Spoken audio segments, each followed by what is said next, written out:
Hello, welcome back to my channel. I'm your host, Chris Davis, and today we're going to talk about the sanctions that are crippling the Russia economy right now. So, quickly, I'm going to go to a BBC article, and I'm going to read it to you guys, and I'm also going to give you some of my commentary on it. So, let's get to it. Alright guys, so this is an article from BBC that I'm going to read.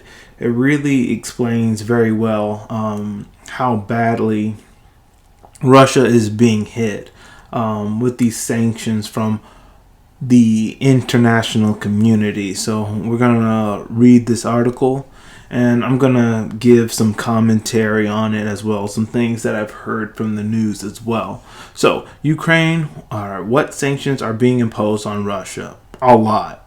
So, in fact, there's so many, not even this article can really name them all, but guys, there are a lot of sanctions, okay, that are being imposed on Russia, and the markets have been closed for a while in Russia, and the Russian currency, the ruble, is very low. Well, with that being said, let's get into it.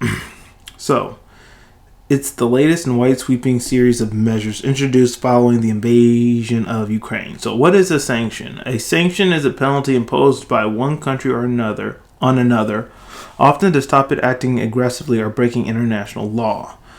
Sanctions are often designed to hurt a country's economy or the finances of individual citizens, such as leading politicians.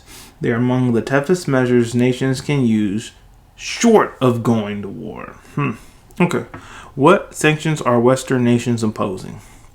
Western leaders have frozen the assets of Russian central bank, limiting its ability to access $630 billion or 470 billion in euros of its dollar reserves. The US, the EU, and the UK have also banned people and businesses from dealings with Russian central banks, its finance ministry, and its wealth fund. Selected Russian banks will also be removed from the SWIFT messaging system, which enables the smooth transfer of money across borders. The ban will delay the payments Russians get for exports of oil and gas. Okay. Other sanctions by the UK include major Russian banks excluded from the UK financial system, stopping them from accessing sterling and clearing payments.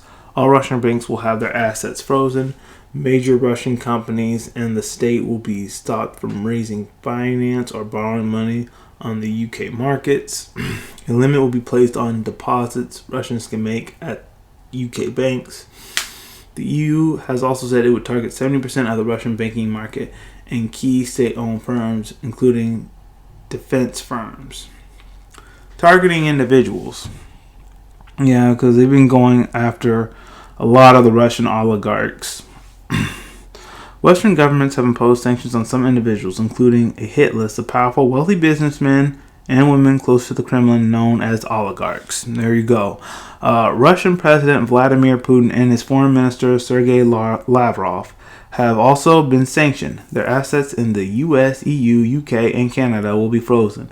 The US has imposed a travel ban on both of them.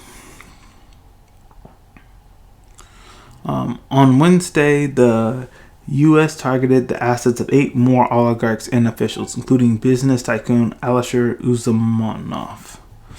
The U.K. has also sanctioned Usmanov, along with former Russian Deputy Prime Minister Igor Shuvalov. German authorities have seized Usmanov's luxury yacht. I'm sorry if I'm mispronouncing these names, guys. The EU, UK, US, and Canada have launched a transatlantic task force to identify and freeze the assets of sanctioned individuals and companies.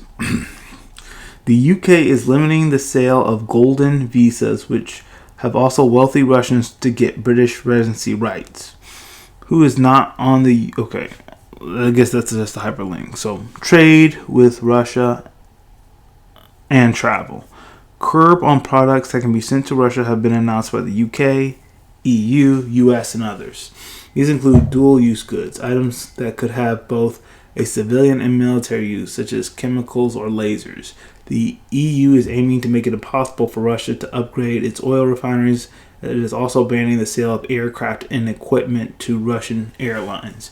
Yeah, so this is a good thing for me to commentate on. Boeing will not be giving more planes or doing service on any more Russian airlines.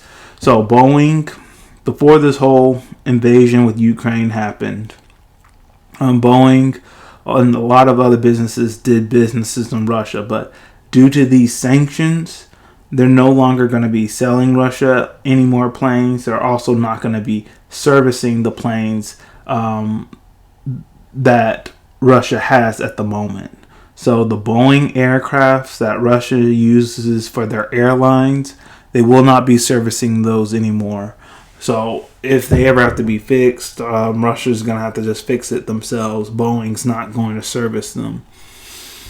Germany has put on hold permission for the Nord Stream 2 gas pipeline from Russia to Germany. Okay, so that's a really big hit on Russia because they were making a lot of money doing that gas line. And now that Germany is not going to take it, that's really going to hurt Russia. The U.S. has joined the UK, EU, and Canada in banning all Russian flights from its airspace. Okay. What about Belarus? Neighboring Belarus, which has been accused of helping Russia's invasion, is also facing fresh sanctions on top of those imposed after its disputed election in 2020. Okay. The EU pledged to stop exports by Belarus, most important sectors including tobacco, wood, and cement. It is also introducing the same dual-use restrictions that it imposed on Russia, and it said it would sanction those helping the Russian war effort. The U.S. sanctioned a number of Belarusian individuals and entities, including state-owned banks and defense companies. The U.K. sanctioned 4 senior defense officials and 2 military enterprises. Okay, so how has Russia reacted to the sanctions? Russia more than doubled its key interest rate in an attempt to stem the decline of the ruble, which fell 30% against the U.S. dollar after sanctions were introduced. Russia is blocking interest payments to foreign investors who hold government bonds and banning Russian companies from paying overseas shareholders.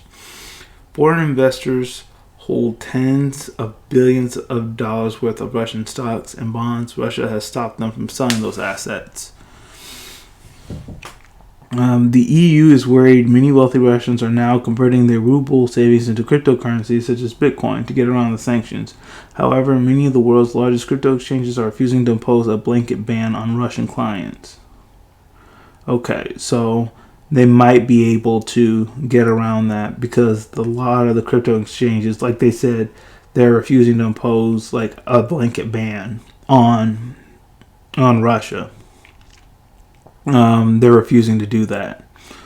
So they might be able to get around that. But even if they were, they still couldn't do business with at least the Western world. So that's not going to do much anyway. Russian Foreign Ministry has threatened sanctions of its own against the West. This may include reducing or shutting off gas supplies to Europe. British Airlines been banned from Russian airspace or landing at Russian airports. So yeah, Russia has been hit by a lot of sanctions, and this is huge news because a lot of people were concerned that sanctions didn't do anything. Like they were just symbolic. Russia, in order to deal with Russia, it had to be a stronger response. But that no one wants to start another Cold War. So these sanctions that are not only going to have long-term effect, but immediate effect, that really stands out and that really means something. Other sanctions and bans that have happened, Roman Abramovich, another Russian oligarch, had to sell his football team. When I mean football team, I mean soccer. The rest of the world calls soccer football. But he had to sell away his football team because he has close ties to Vladimir Putin. Other sanctions that have been imposed. Russia won't be able to compete in the World Cup. They won't be able to be a part of any musical art stuff anymore. So it's just not it's a big financial ban, but they're also banned in other sectors of society, like the arts and sports and stuff. So these sanctions are pretty strong. So we'll see how this whole thing works out, whether Vladimir Putin will listen or not. So thank you for watching. If you like what I had to share, please hit the like button, hit subscribe, share this video with all your friends, and all of you have a great day.